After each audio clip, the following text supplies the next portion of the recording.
అలా ఒకసారి సమీక్ష చేసుకుని ఎల్లుండి లోపల అవుతానే మోటార్ బైకులు పోతే ఏం చేయాలి, కంపెనీలతో కూడా మాట్లాడాను.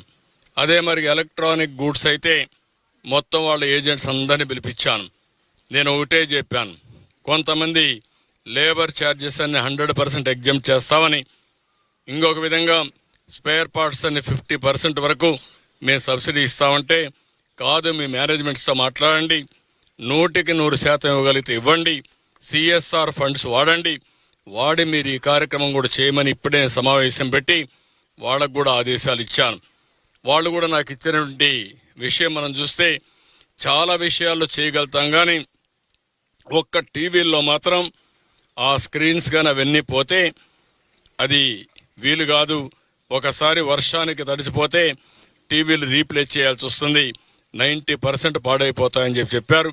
ఇక్కడ మిగిలిన వాషింగ్ మెషిన్లు కానీ, ఫ్రిడ్జ్లు కానీ, ఏసీ కానీ, లేకపోతే మీకు ఉన్నటువంటి ఫ్యాన్స్ కానీ ఇవన్నీ రిపేర్ చేసేదానికి అవకాశం ఉందని చెప్పారు. స్టవ్లు కూడా అవకాశం ఉందని చెప్పారు.